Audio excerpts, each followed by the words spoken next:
اعوذ بالله من الشیطان الرجیم. بسم الله الرحمن الرحیم. ولا حول ولا قوة الا بالله العلی العظیم. و صلی الله علی سیدنا محمد. اللهم صل علی محمد و آل محمد و علی اهل بیته الطیبین الطاهرین سیما بقیت الله فی السماوات والارضین. اعوذ بالله من الشیطان الرجیم. و ما خلقنا السماوات والارض و ما بینهما لاعبین ما خلقناهما الا بالحق ولکن اکثرهم لا یعلمون. عرض سلام و ادب و تعزیت خدمت برادران و خواهران بزرگوار. توفیقی است در این ایام متعلق به سید و سالار آزادگان وجود مولانا و مقتدانا حضرت ابی عبدالله الحسین در محضر قرآن کریم آیات بینات سوره شریفه دخان را مطرح می‌کنیم. آیه تلاوت شده آیه 38 و به دنبال اون آیات بعد از آن که انشاءالله در این نوبت مطرح خواهد شد. سخن به اینجا رسید که حضرت پروردگار فرمود ان هؤلاء لیقولون. بازگشتی شد به بررسی حالات و افکار و عقاید مشرکان عصر نبوی که نمونه از خروار پیشین و پسین میان جماعات انسانی هستند. این گروه میگویند که ان هی الا موتتنا الاولی و ما نحن بمنشرین. نیست مگر همین یه مرگی که ما داریم و بعد از آن هم نشری، برخاستنی و احیا و زندگی دوباره‌ای نیست. مفاد و محتوای سخن این جماعت انکار حیات واپسین بود. یعنی اینها معتقدند که زندگی همین است و جز این نیست، کما اینکه در سوره بعد جاسیه هم اشاره کردیم که قالو میگویند ما هی الا حیاتنا دنیا. هرچه هست همین زندگی دنیاست. نموت و نحیا، همینجا میمیریم، زنده میشیم و همینجا هم میمیریم. و ما یهلکنا الا الدهر. خبری هم نیست، هرچه هست همین طبیعت است و نظام طبیعی عالم است که بر اساس اون هم به هلاکت و نابودی خواهیم رسید. خب پس اون چه گفته شد در اینجا تا این قسمت این بود که مدعای این جماعت و باور پوشالی آنان این است که زندگی همین است و پس از آن خبری نیست و حیات واپسینی وجود ندارد. این نکته بارها در قرآن گفته شده است و به زبانهای مختلفی حضرت پروردگار پاسخگوی این شبهه واهی است. الان هم اون چرا که تلاوت کردم در آیه 38 به زیباترین شکل با بنیانی ترین و فلسفی ترین مبنا حضرت پروردگار پاسخ این جماعت رو میدهد و مطرح میکند. فرمود و ما خلقنا السماوات والارض و ما نیافریدیم آسمان ها و زمین را و ما بینهما و اون چه بین این آسمان ها و زمین است، یعنی تمام کائنات و هستی را لاعبین.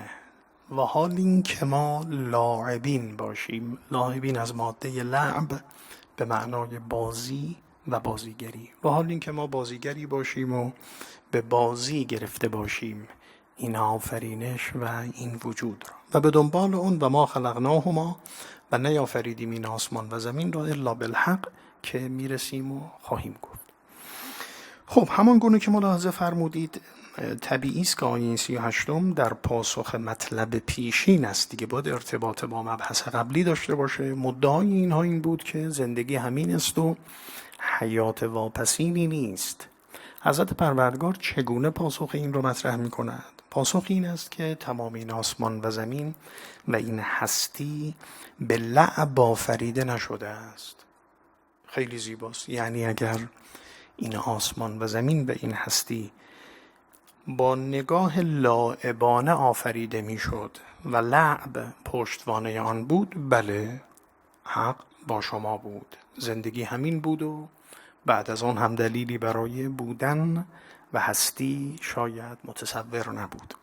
اما ماجرا این است که این آفرینش به لعب ایجاد نشده است، بازی در آن نیست، بلکه حق و حقیقت است بنا و بنیاد این آفرینش که رقم خورده است. خب این شیوه بیان رو نیاز به توضیح داره که خیلی دقیق و خیلی عمیق، همونطور که عرض کردم مطلبی که حضرت حق بازگو می‌کند بسیار بنیادی است دیگه، از اساس بنیاد آفرینش است. و ماجرا این است که در خلقت الهی عزیزان این نکته بسیار مهم است که آفرینش الهی آغاز قاعده‌مندی دارد و پایان هدفمندی.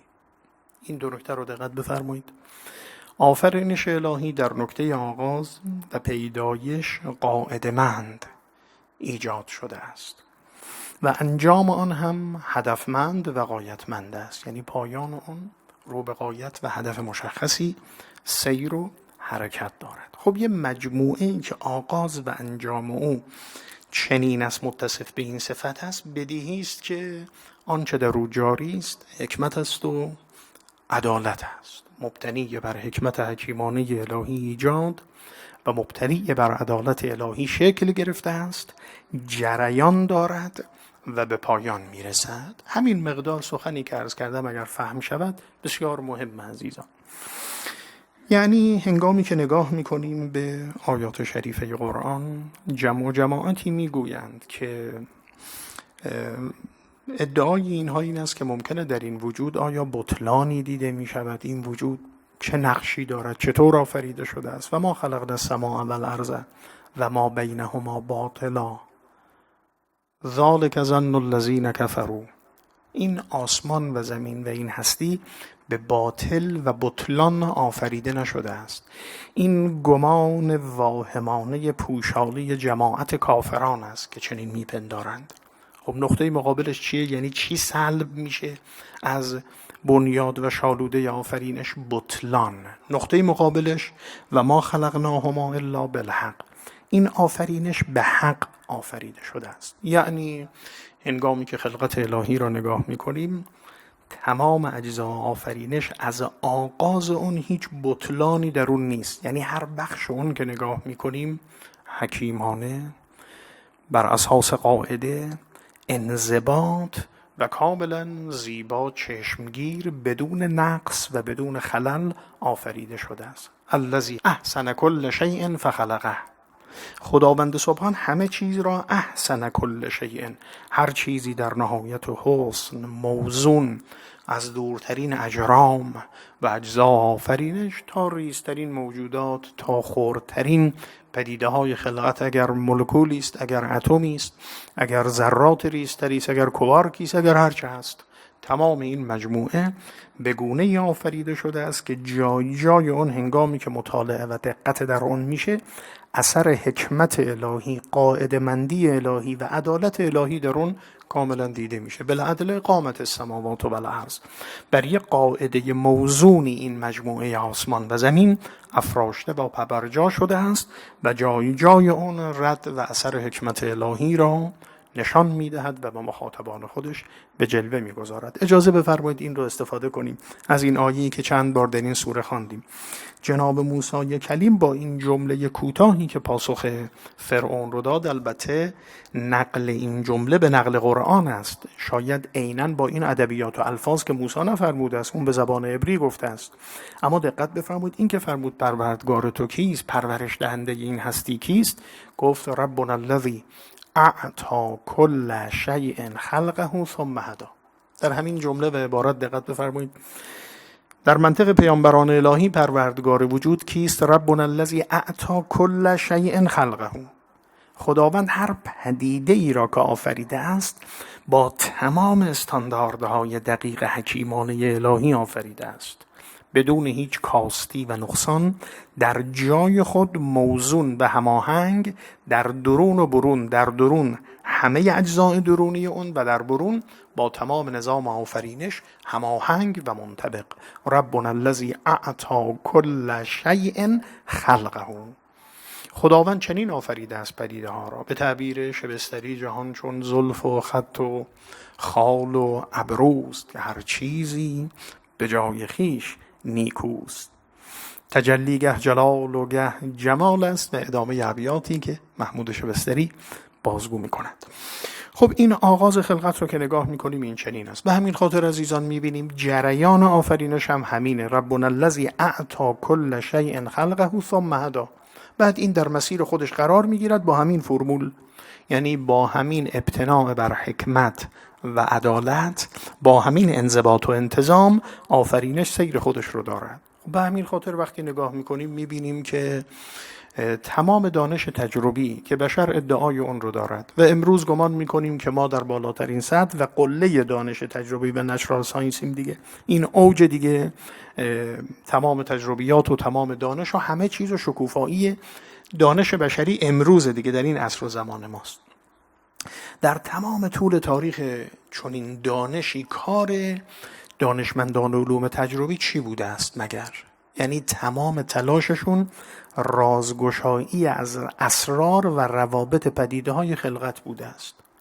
یعنی اومدن با دانش تجربی اثبات کردند قاعده‌مندی آفرینش رو، کار دیگه ای نکردن دانشمندان. ما میگیم مکتشفین، یعنی کشف کردن. چی رو کشف کردن؟ رازهای خلقت رو کشف کردن، اسرار آفرینش رو کشف کردن، روابط پدیده های خلقت رو با هم کشف کردن، شدن کاشف. اومد این شد کاشف فلان، این کاشف چطور، اینا کشف کردن دیگه. اون چرا موجود بود که چیزی که ایجاد نکرده کسی در این خلقت، که همین رازها و روابط رو و این فرموله های حاکم رو. مگر آقای نیوتن چی رو کشف کرده مثلا؟ مگر نمیدانم بفهمید انیشتین چیکار کرده؟ نسبیت انیشتین مگر چیه؟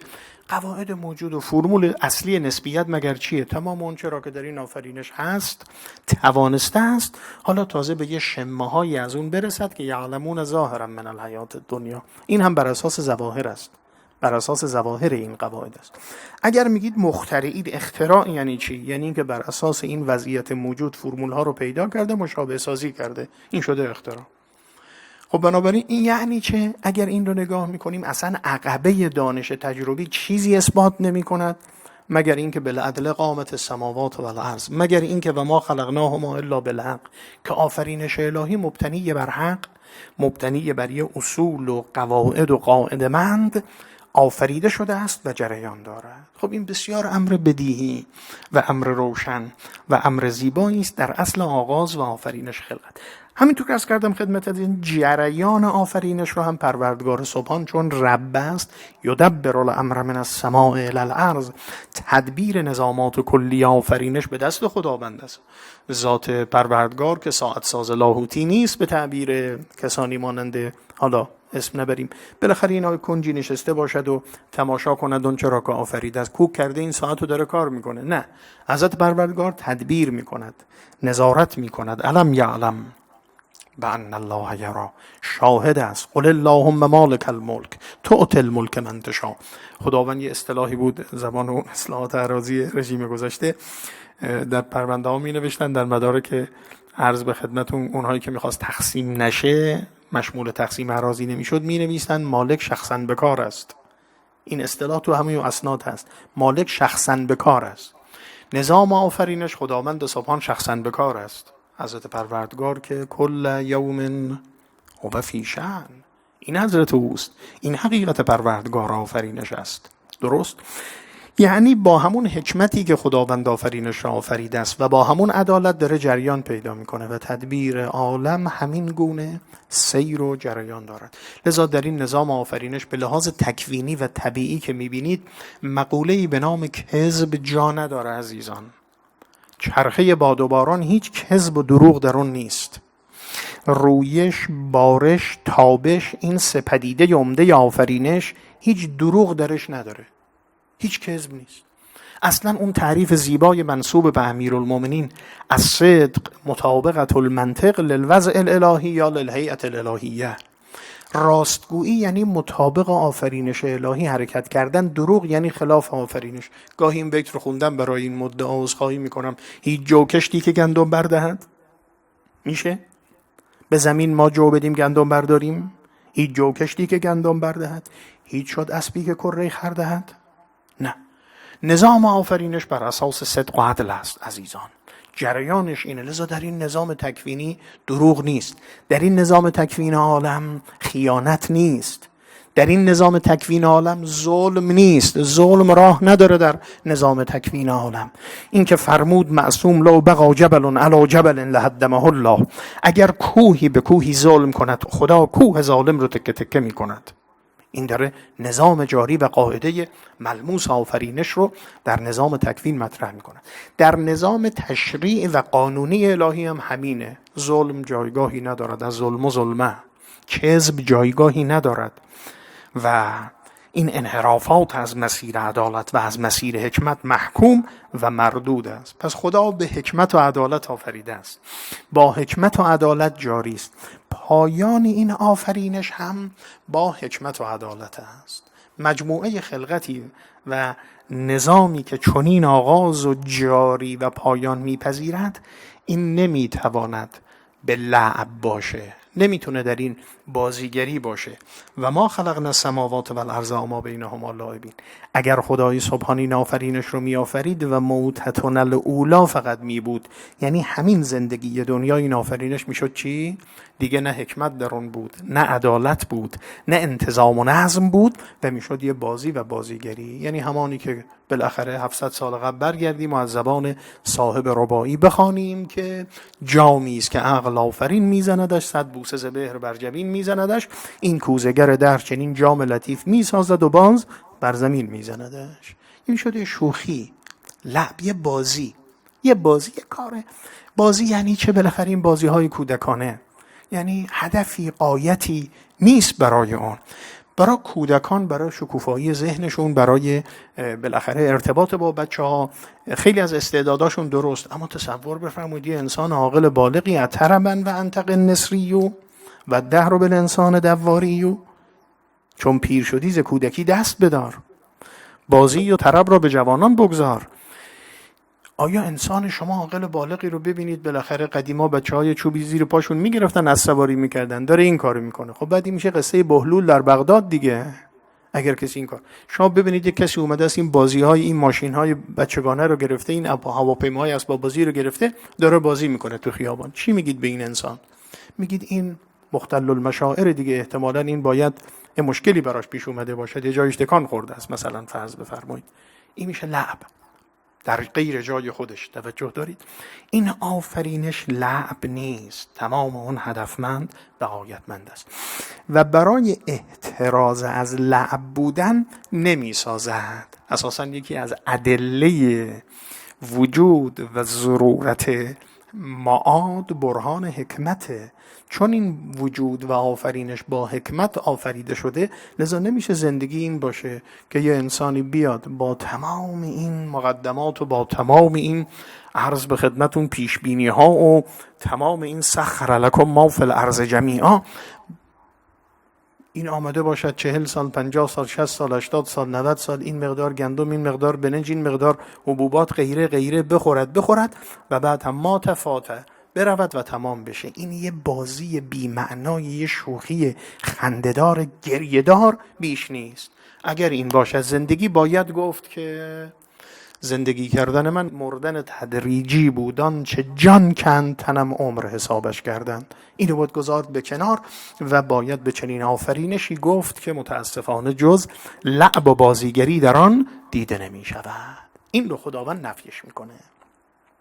خلقتی که مبتنی بر عدالت و حکمت است، انجام اون، جریان اون، پایان اون پس نمی سازد با این که زندگی همین باشد و موتتون الاولا باشد و ما هی الا حیاتون الدنیا. این سازگاری نداره. خب میبینید به بیان دیگه هم باز همانی که در سوره مبارکه مؤمنون خدمت عزیزان گفتیم وجود داره. افحسبتم انما خلقناکم عبثا و انکم الینا لا ترجعون. آیا گمان میکنید که ما این آفرینش رو عبث آفریدیم؟ اینم در کنار اون لب نفی میشه در قرآن. عبث در جای خودش گفته شد، یعنی کاری که خوب آغاز میشود با تمام محاسبات و دقت‌ها، اما در میان کار میماند و از بین میره، گتره و ناتمام میمونه، دیگه این پایانی ندارد، رها میشه. تصور بفرمایید با یه طرح و نقشه و محاسبه و نظارت عالی یه بنا، یه پروژه قوی شروع میشود. میانه های پروژه که میشه دیگه میگن نه ما این پروژه رو لازم نداریم، بیاید جمعش کنید، بیاید بولزر بندازید، تمام این که این سالها انجام شد، این صدر و این فلان رو این رو جمع کنیم. این کار میشه چی؟ میشه کار عبث، بیهوده، کار بیهوده و عبث. افحسبتم انما خلقناکم عبثا، آیا شما گمان میکنید این بنا آفرینش شما عبثه؟ بعد در ادامه میفرماد و انکم الینا لا ترجعون، یعنی اگر رجوع به سوی خداوند نباشد، اگر پایان نیکی در این آفرینش نباشد، این کار میشه عبث، بیهوده. برهان احتراز از عبث از براهین دهگانه اثبات معاد و عرض به خدمتون بررسی معاد در قرآن کریم. مگه میشه چنین چیزی باشد؟ مگر میشه خداوند این آفرینش رو بدون پایان و بدون دنباله بیافریند؟ در اون صورت لعب است، در اون صورت عبث است، در اون صورت لهو است، فقط یه بازی است. لو اردنا ان نتخذ لهوا لاتخذناه من لدنا، اگر میخواستیم این آفرینش لهو باشه خودمون بلد بودیم فرمول لهو به این بدیم، نمیشه. نه، تمام آن چه میبینید فرمود و ما خلقنا السماوات والارض و ما بینهما لاعبین، هرگز لعب و بازیگری در اون وجود ندارد. و ما خلقناهما الا بالحق، نیافریدیم این وجود رو الا بالحق. دقت بفرمایید، این بائی که بر سر حق اومده میتونه دو تا با باشه، یا با ملابسه باشد به تعبیر ادبا، یعنی همراهی و پیوند. ما این آسمان و زمین رو نیافریدیم مگر این که در جزء آن حق و حقیقت وجود داره. برید بررسی کنید، مطالعه کنید از اصل وجود، هر پدیده‌ای رو ببینید کجای اون بطلان دیده میشه درش، کجای اون ناموزونی است، کجای اون آنارشیست است و به هم ریختگی است، کجای اون بی‌دقتی است، کجای اون ناهماهنگی است. هر بخش رو که میبینید در اون حقیقت جاری است، در جریان آفرینش حقیقت جاری است با حق، پایان اون هم حق است. و یعلمون ان الله هو الحق المبین، که لازمه این حق اجرای عدالت تمام است. لازمه این حق این که ملابسه و قرینه به حق است، این است. خیلی جالبه، گاهی در قرآن اجازه بفرمایید اصلا استفاده کنم، اگر اشتباه نکنم باید همین پیش رومون سوره مبارکه جاثیه باشه. خیلی جالبه، ببینید آیه 21 ام حسب الذین اجترحوا السیئات، آیا حسبان دیگه، ظن و گمان باطل، آیا چنین گمان باطلی دارن کسانی که اجترحوا السیئات، کسانی که اکتساب و اجتراح بدیها و سیئات کردن، ان نجعلهم کالذین آمنوا و عملوا الصالحات، اینا رو مثل کسانی قرار میدیم که ایمان آوردند و عمل صالح انجام دادن، سواء محیاهم و مماتهم، آیا زندگی، مرگ، حیات و ممات و پس از آن برای این دو یکیست؟ ساء ما یحکمون، بسیار بسیار این داوری غلطی است که اینها میگن. چون و خلق الله السماوات والارض بالحق،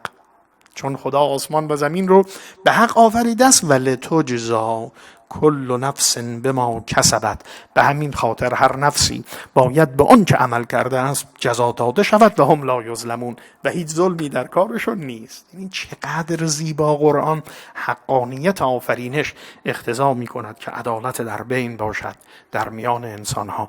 آیا میشه هم نجعل المتقین کالفجار؟ یه انسانی تمام زندگی رو به خدمت بگذاراند، یه انسانی تمام زندگی رو پاکبازانه به بشریت خدمت کند، تمام حدود الهی رو پاس بدارد، مرزهای نفسش رو کنترل کند و به مراقبه و به دقت و به زیبایی و شکوهمندی عمر رو پایان برساند، با یک کسی که هیچ مسکری نیست که نخورده باشد و منکری نیست که به جا نیاورده باشد، بعد این دو پایانشون یکی باشه. به چه صورت؟ به این که پایانی وجود نداره براشون دیگه، یعنی دیگه خبری نیست بعد از این. خب میشه سواء محیاهم و مماتهم؟ مگه میشه چنین چیزی باشه؟ آیا میشه با خلق و حق آفرینش چنین چیزی؟ بخیر، حق بودن آفرینش در جز اون اقتضا میکند فمن یعمل مثقال ذره خیرا یره و من یعمل مثقال ذره شرا یره. با تمام انسان‌ها این جهان کوه است و فعل ما ندا، باز می آید نداها را صدا. باید انسان‌ها به تمام حقیقت اعمال و وجودشون، همان گونه که در آیه خواندیم، همه انسان‌ها جزا داده باشن به ما کسبت، به اون که به دست آوردن و به نتیجه برسن. این میشه خلق به حق آفرینش.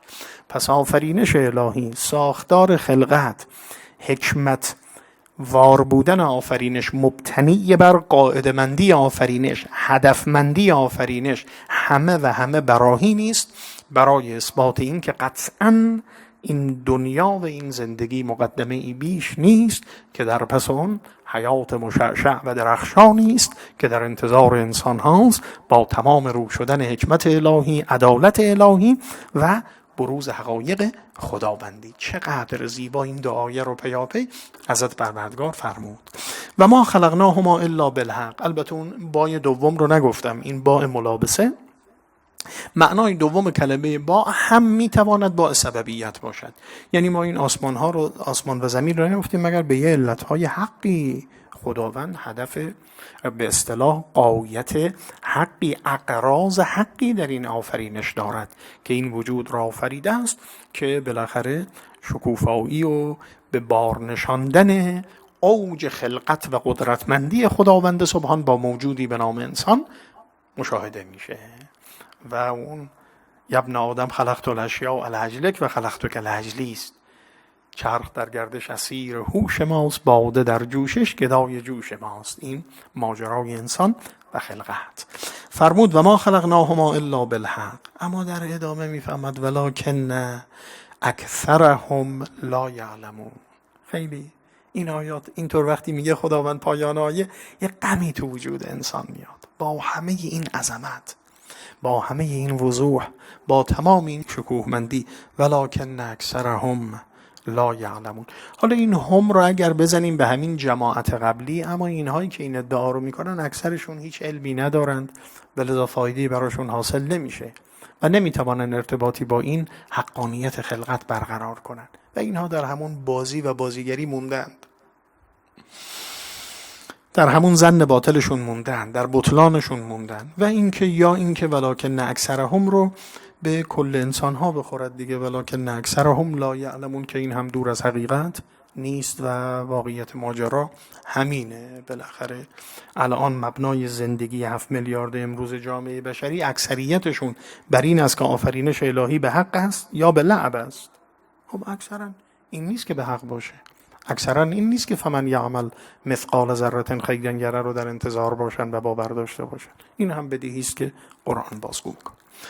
خب حالا که کار به اینجا کشید و بحث با حقانیت آفرینش الهی، اثبات جهان واپسین میشه، برهان حکمت میاد، برهان حقیقت میاد، برهان احتراز از عبث میاد، برهان عدالت میاد، برهان حرکت میاد، این براهین میاد و چنین واقعیتی رو مطرح میکند. فرمود ان یوم الفصل میقاتهم اجمعین. و بدانید که براستی یوم الفصل میقات آنان است به تمام معنا همگی وجود و بشریت.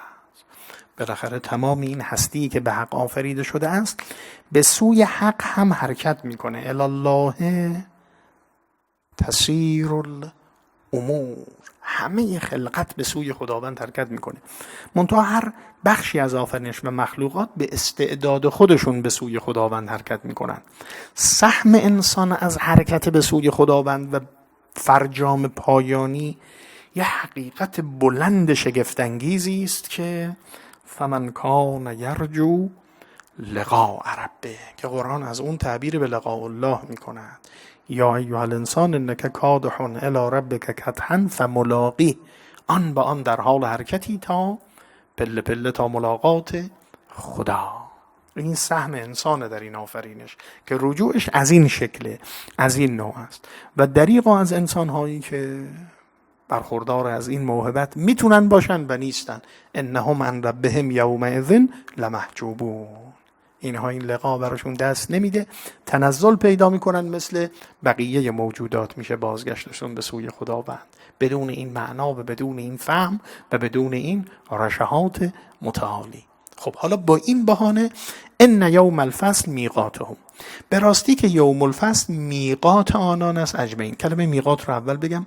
میقات موقات، موقات وقتی باشه مثل میزان، موزان از ماده وزن، میقات موقات از ماده وقت. موقات یعنی موعد، یعنی موعد زمان، موعد زمانی همه اینها یوم الفصل است. گاهی صحبت از مکان است در قیامتگاه، از زمان است.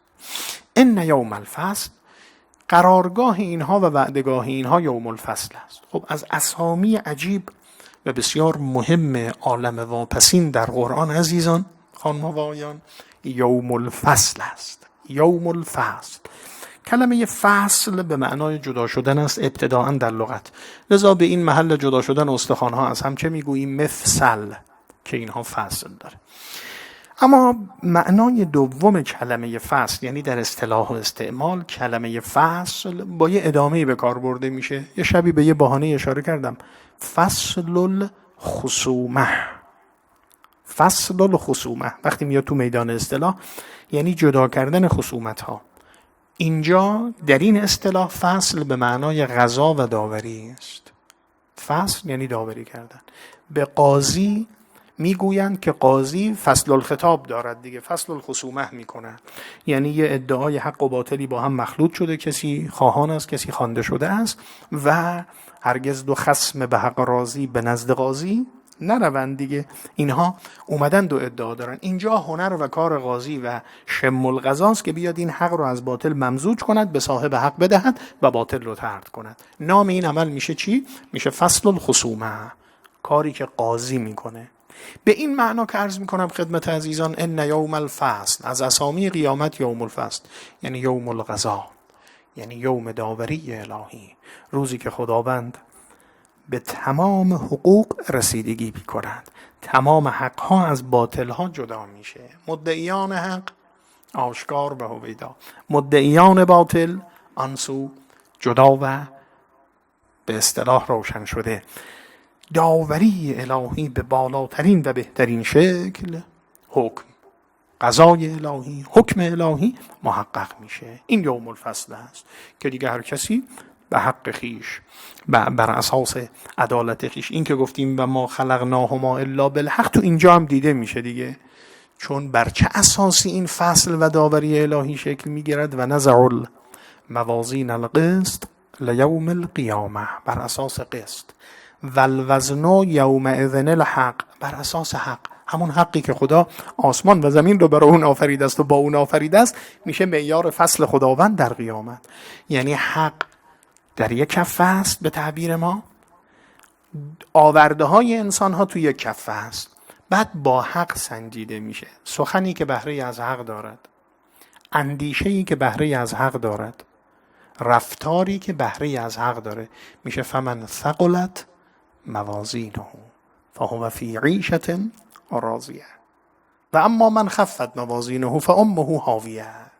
اون کسانی که سنگین موازینشون، یعنی چی؟ یعنی بهرهشون از حق زیاده، اندیشه هاشون منطبق بر حق، توحید حقی دارن، جهانبینی حقی دارن، معاد حقی دارن، نبوت حقی دارن و همه باورها و عقایدشون جزئی و کلی منطبق بر حقه. چقدر عالی است، چقدر عالی است. چقدر خون دل خوردند عزیزان بزرگان در طول تاریخ که این معیار حق پیرامون عقاید و باورها باشد. چه خون دلی خوردن، چه خونها ریخته شد، چه شهدایی تقدیم کردن در باب قلم اندیشمندان که حق سایه بر عقاید بیفکند برای پیروان این کتاب و از مسیر حق عدول نکنه اندیشه ها تا ثقلت باشد.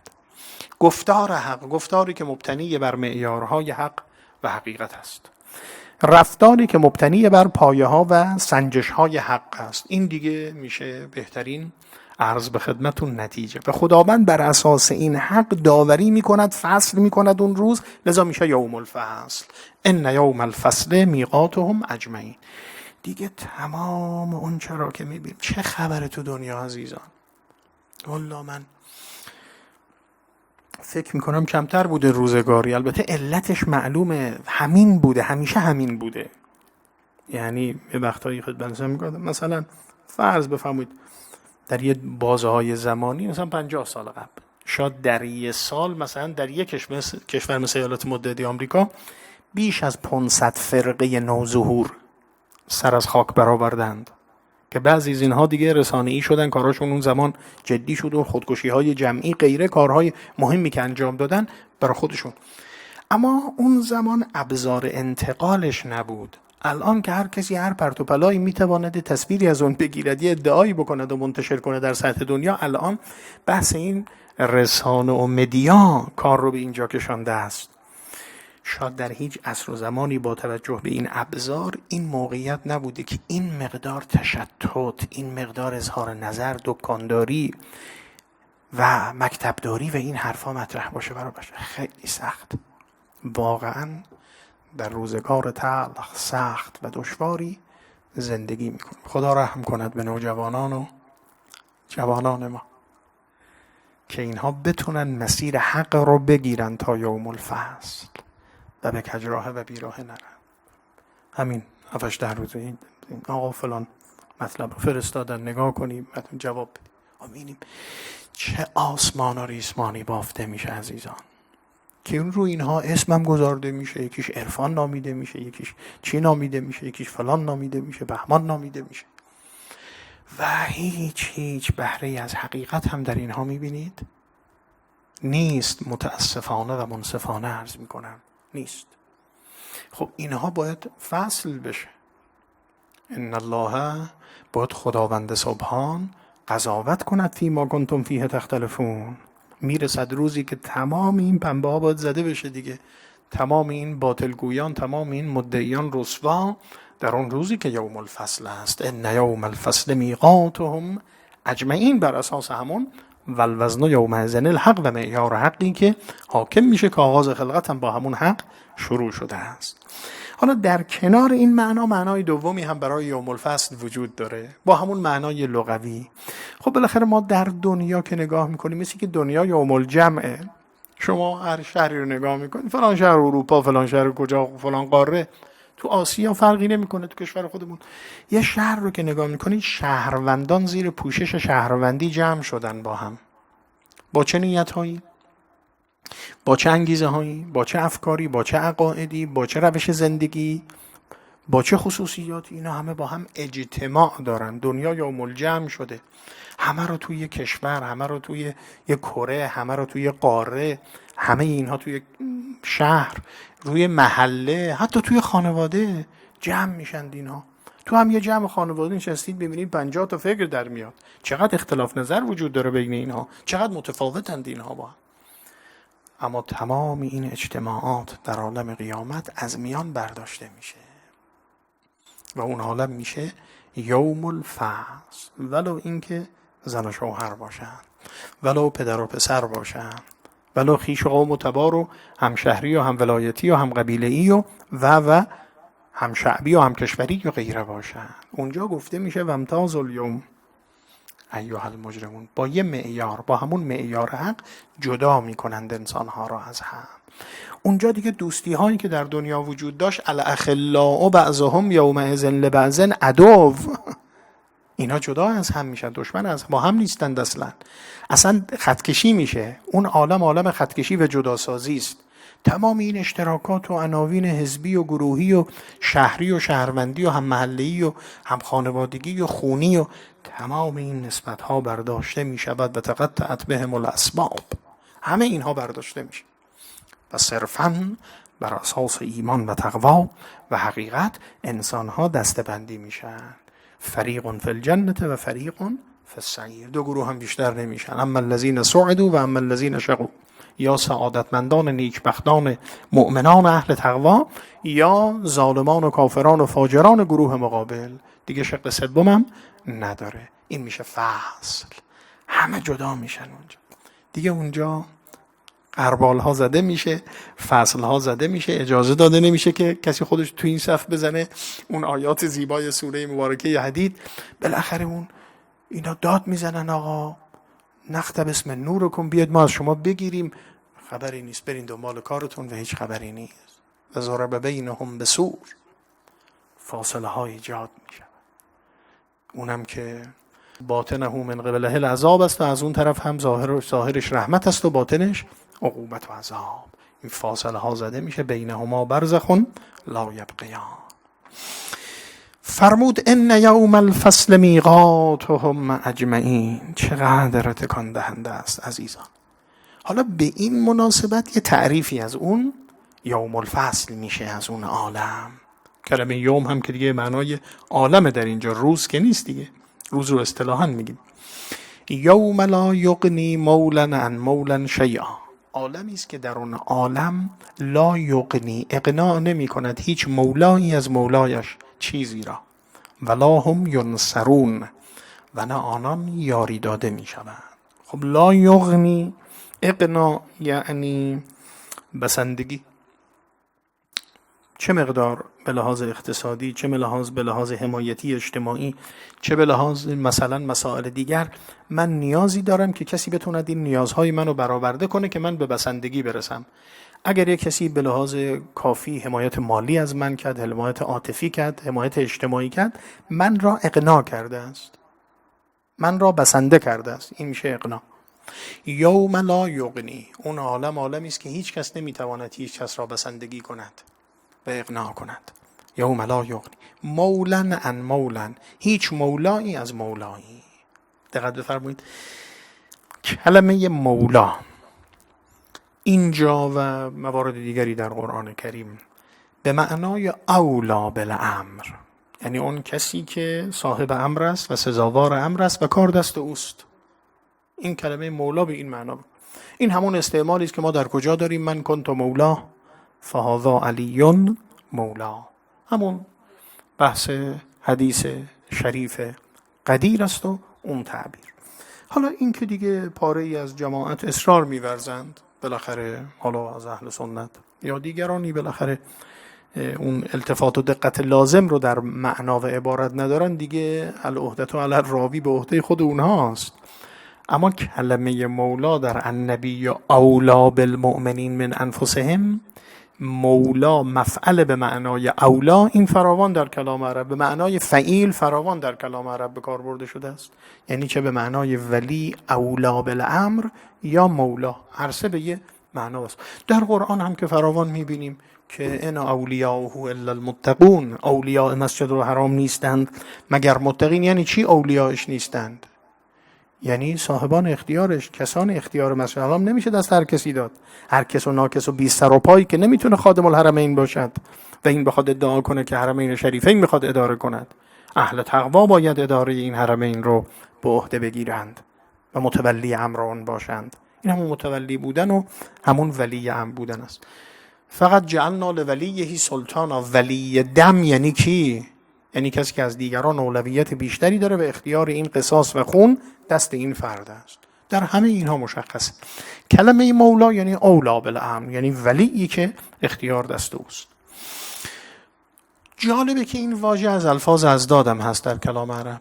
یعنی مولا اون کسی که اولا بالامر، اون کسی که اختیار و امر دست اوست، و آن کسی که اختیارش دست دیگری است. به هر دو مولا گفته میشه، یعنی هم اولا بالامر هم مولا علیه، به هر دو مولا گفته میشه. توجه فرمودید؟ لذا موالی، شما هم به اهل بیت علیهم السلام میگید موالی، هم موالی اونهای ما، یعنی اونها اداره امر ما میکنند، ولی ما هستند و ما ولی اونها هستیم، موالی اونها هستیم. این معنا مولا از الفاظ ازداد. حالا با این توضیحات، یوم لا یغنی مولا عن مولا شیئا، مولای اول میشه اون اولا بالامر، دومیشه به لحاظ الفاظ ازداد میشه چی؟ اون کسی که امورش اداره میشه. هیچ صاحب اختیاری، هیچ اداره کننده امری از هیچ کس دیگری نمیتونه هیچ اقناعی بکند و کاری برای او انجام دهد و او را بسنده کند. یعنی تمام، از هیچ کسی هیچ کار بر نمی آید. یوم لا یغنی، عالمی است که هیچ کس اختیار و ولایتی نداره که در اون عالم بتونه کاری بکنه. چرا؟ چون هنالک الولایة لله الحق، بر اساس همون حق همه ولایت امروز از آن خداست و تمام ولایات و تمام اختیارات برچیده می شود. فقط اونجاست که نعم المولا و نعم النصیر است. او مولا و نصیر است. اونجا دیگه برای کسی نه ولی است ولا نه نصیری است. این ترکیب رو مکرر در قرآن میبینیم که اینجا هم همون به کار برده میشه، هم مولا ولا هم ینصرون، اون نصرت میاد. یوم لا یغنی مولا عن مولا شیئا، هیچ کمیت همگان لنگ است در اون عالم فصل. لا یغنی مولا عن مولا شیئا ولا هم ینصرون، و هیچ کی یاری و نصرت نمیشه. هیچ نصرت و یاری هیچ کس نمیشود. خب خیلی تکان داد و خیلی تأثیر گذار و خیلی باعث حزن اندوه. به دنبالش فرمود الا من رحم الله انه هو العزیز الرحیم. این الا دیگه امیدها رو برگرداند. الا من رحم الله، مگر آن کسی که رحم الله خدا او را رحمت کند و مشمول رحمت خیش قرار دهد. حالا این الا به لحاظ ادبی میتواند استثناء متصل باشد یا استثناء منقطع باشه، فرقی نمیکنه. یعنی هیچ خبری نیست. ولا هم ینصرون، اگر به این انتهای آیه بزنیم الا من رحم الله، مگر خدا کسی رو رحم کند که نصرت بهش بشه، یاری بهش بشه. یا اینکه بگیم اینها که کارشون تمام هیچ، اما یه گروهی هستن که اینها مشمول رحمت خدا میشن و حسابشون از این جماعت جداست. به هر دو شکل میتونیم آیه شریفه رو استثناء رو متصل یا منقطع بگیم. اما خلاصه معنا چی میشه؟ بله، راهی وجود دارد برای اینکه این انسانها بالاخره یوم عالمی است که لا یغنی مولا عن مولا شیئا، اونم به شکل اطلاقش هیچ کی نمیتونه برای هیچ کاری بکنه و هیچ یاری نیست. راهی داره؟ بله، راه هست برای یاری شدن انسان ها در همون عالم. بله راه هست. اما این راه از کجاست؟ خانه دوست کجاست؟ از کجا میشه این راه رو پیدا کرد؟ از مسیر رحمت الهی. من رحم الله. چرا؟ چون انه هو العزیز الرحیم، چون خداوند هم قدرتمند است، توان این کار رو دارد، هم پیروز، همواره پیروزی است که اما رحیمه. و این رحمت در ذات الهی به گونه است کتب علی نفسه الرحمه، و بناس به بهانه رحمتش رو برای بندگانش سرشار کند. خب حالا چطور این رحمت شامل حال میشه؟ این آیه شریفه رو بسیاری از مفسران از ادله موضوع بسیار مهم و دلنواز و امیدوار کننده شفاعت در قرآن کریم میدانند.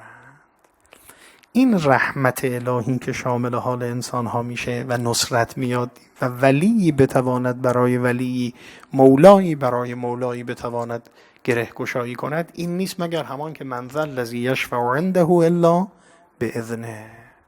کی میخواد شفاعت کند مگر آن کسی که به اذن الله باشد. میدانیم مقوله شفاعت مربوط به قیامت دیگه.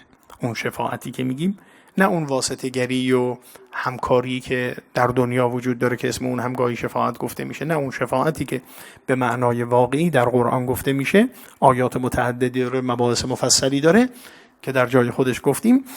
این عالم قیامت و تو اون عالم عزیزان، تو اون عالمه که دیگه بالاخره تنها راه این است که خداوند به مقتضای رحمت خودش اگر بناس کسی برای کسی کاری کند، یک گروهی باشند که اینها اجازه سخن گفتن داشته باشند. الا من اذن له الرحمن و قال الصواب.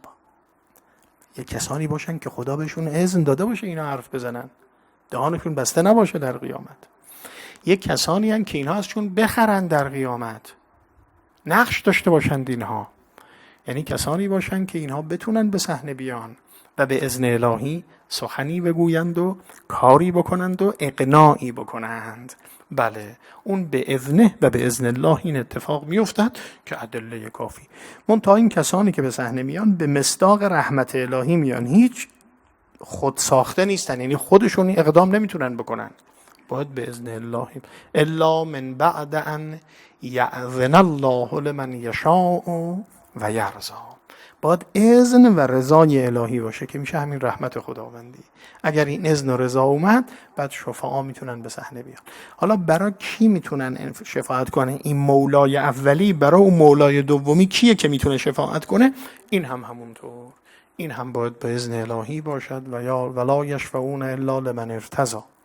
نمیتونن شفاعت کنن مگر برای کسی که خدا اجازه بده بپسندد، لیاقت شفاعت رو داشته باشه. خلاصه این که الا من رحم الله باز میکند یه درب رحمتی را که از این درب رحمت عنوان شفاعت است که با بقیه ادله قرآنی مورد قبول خواهد بود. خب به اینجا که رسید انه هو العزیز الرحیم، دیگه کام مزه دیگه پیدا میکند. یا الله، ان شجرة الزقوم طعام الاثیم کالمهل یغلی فی البطون کقلی الحمیم خذوه فاعتلوه الی سواء الجحیم. ثم دیگه قوقاز از سخت ترین آیات قرآن در مورد دوزخ و قهر و عقوبت انسان ها این چند آیه است که دیگه بعد از بیان رحمت الهی من ورود نمی کنم و این رو میگذارم. البته بعد از اون باز از زیباترین آیات قرآن نقطه مقابلش میاد جلوه رحمت. ان المتقین فی مقام امین فی جنات و عیون یلبسون من سندس و استبرق متقابلین. این تقابل دوگانه آیات عجیبه، شگفت انگیزه که دو نوبت آینده‌ای که بحث داریم انشاءالله باید اختصاص بدیم به این دو دسته آیات. یه جلوه قهر الهی و یه جلوه لطف الهی و رحمت خداوند رو بر بندگانش ببینیم و بررسی کنیم و باید حق مطلب ادا بشه. لذا میگذارم که فردا شب ببینیم این چه درختی است، شجره زقوم. اونم شجره‌ای که به تعبیر دیگر آیات انها شجرتون فی اصل الجحیم، در مرکزیت جهنم. مگه در جهنم میشه درخت بروید؟ کدوم آب و هوای جهنم است که درخت را اجازه رویش میده؟ اینها مطالبی است که باید انشاءالله خدمت عزیزان و بزرگواران فردا شب به ادامه مباحث بپردازیم. خداوند سبحان دلهامون به نورانیت قرآن منور و مزین بفرماید و به برکت قرآن و به برکت سید الشهدا و برکت شب تاسوعای حسینی و صاحب تاسوعا رحمت و عنایات و برکات و عفو خودش رو شامل حال بشریت و شامل حال ما بگرداند و دشواری ها و سختی ها و این ابتلاعات و زنگ ها رو از جامعه بشری و از ما مسلمانان و موالیان اهل بیت مرتفع بگرداند. خب من طبق معمول باز امشب هم نمیگذرم و یه آیه کوتاه رو خدمت عزیزان در تعویل وجود مبارک حضرت سید الشهدا سری میخونم و اشاره به مقتل. آیه 33 سوره مبارکه اسراء که الان یه اشاره به اون داشتم در بحث. ولا تقتلوا النفس التي حرم الله الا بالحق، نکشید و نفسی را که خدا حرمت به او داده است. نمیتوانید تصرف در جان انسان ها بکنید الا بالحق، مگر دلیلی برای این کار باشه. ولا تقتلوا النفس التي حرم الله الا بالحق و من قتل مظلوما، اگر کسی مظلومانه کشته شد فقط جعلنا لولیه سلطانا، قرار میدیم برای ولی او و صاحب دم او قدرت و سلطانی که او صاحب دم فلا یسرف فی القتل، اسراف در قتل نمی کند، انه کان منصورا، چه اون مقتول چه این صاحب دم منصور است. اون مقتول منصور این. خب این دیگه در روایات میاد که عن جابر عن ابی جعفر، جابر جوفی نقل میکند از وجود مبارک امام باقر که نزلت هذه الآیه فی الحسین علیه الصلاة و علیه السلام. این آیه در شأن وجود مبارک سید الشهدا است. و من قتل مظلوما فقط جعلنا لولیه سلطانا.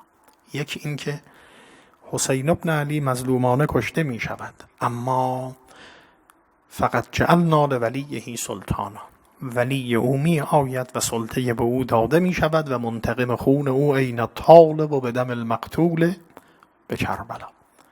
انه کان منصورا که برگردد به مقتول، اما حسین ابن علی در عین این که کشته می شود اما پیروز است. یاری داده شده ی الهی است. 1381 سال میگذرد، باز امشب میگید شب تاسوعا، فردا شب میگیم شب عاشورا، باز جامعه ماتم به تن میشه. به من و تو برادر اختصاص ندارد، به مشهد و به ایران و به آسیا و به اروپا و امریکا. الان بسیاری از عزیزانی که همزمان برخط عرایض بنده رو میشنون که خب لطف دارن، به تعداد عزیزان بسیار زیاد است، عدد و رقم نمیگم، همین الان همراه ما هستن و بسیاری از اونها جامعه سیاه به تن دارن در اقصانقات عالم. تمام این دنیا الان پر است از کسانی که این سو و اون سو دارن میگن فردا و پس فردا خواهند گفت لبیک یا حسین، لبیک یا حسین، در همه جای این دنیا و جهان به زبانهای مختلف. انه کان منصورا. این روایت فراوانه. روایت دیگه از وجود مبارک امام باقر من قتل مظلوما فقط جال ولی سلطانا فرمودن هو الحسین ابن علی قتل مظلوما و نحن اولیاؤه، و ما خاندان ولی دم او هستیم.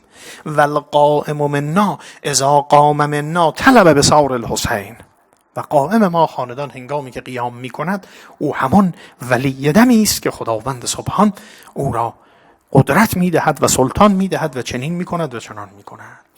از امام صادق علیه السلام من قتل مظلوما فقط جعلنا له ادامه تا فرمودن ذاک قائم آل محمد یخرج فیقتل بدم الحسین، میاد و خروج به دم سید الشهدا میکند که اگر فلو قتل اهل الارض لم یکن مسرفا، این خونی اگر تمام زمین هم کشته بشن اسراف نمیشه، اما لم یکن لیصنع شیئا یکون سرفا، بر اساس قاعده الهی عمل می کند و اسراف در انتقام نمی کند، در خونخواهی نمی کند. ثم قال ابو عبدالله فرمودن یقتل والله زراری، به خدا سوگند انتقام می گیرد و این کشد. زراری قتلت الحسین،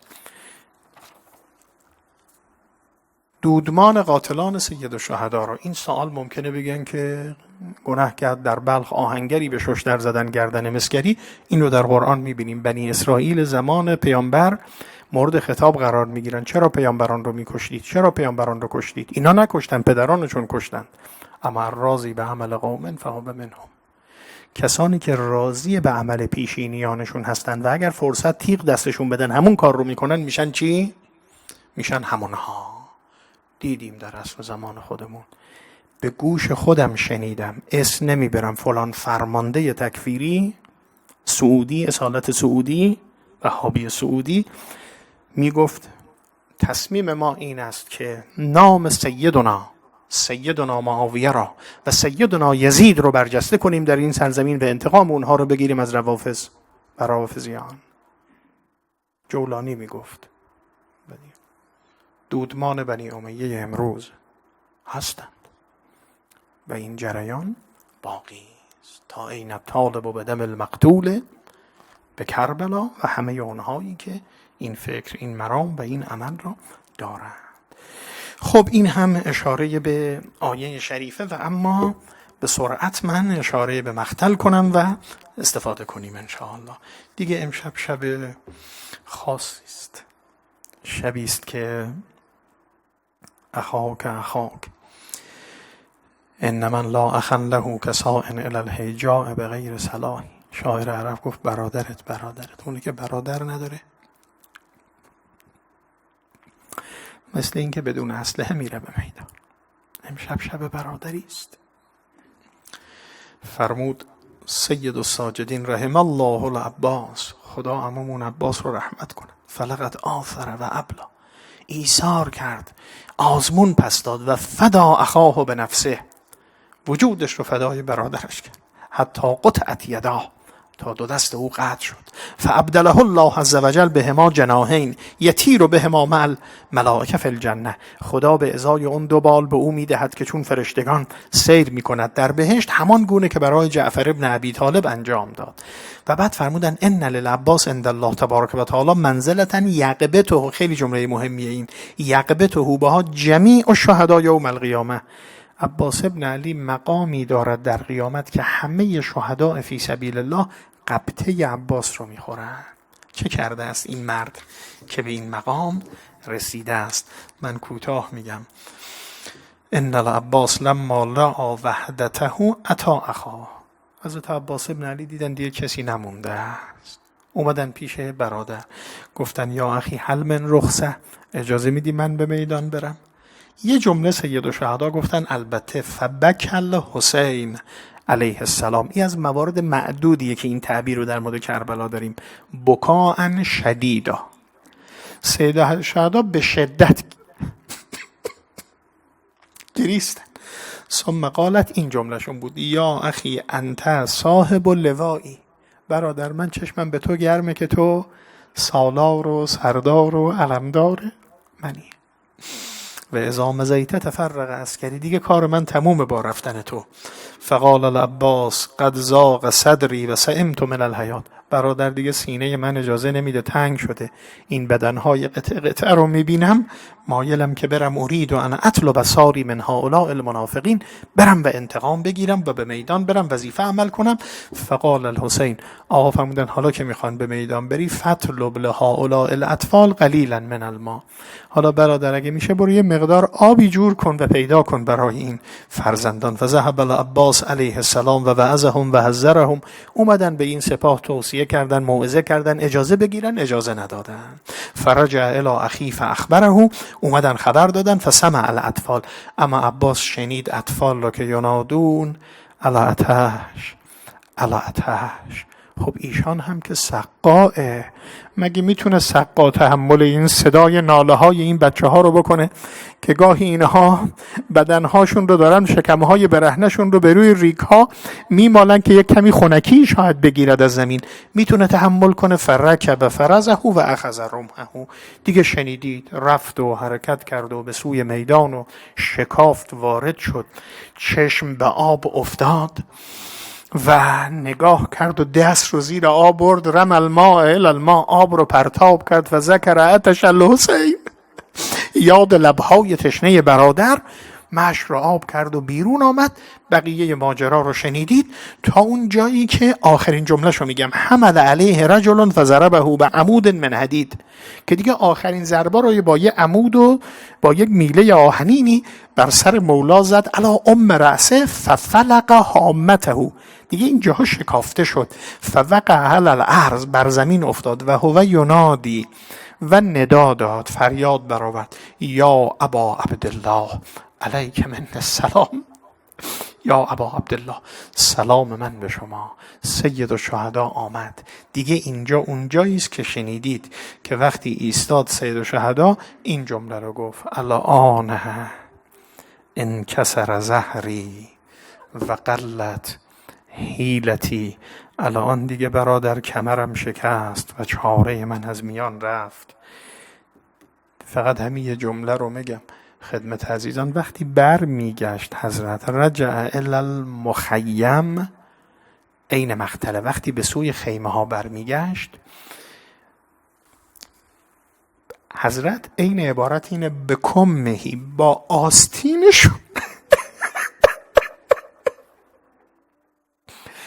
اشک ها از چشم و صورت بر میگرفت که وقتی به خیمه میرسد این زنان و کودکان، صلی الله علیکم یا اهل بیت النبوة.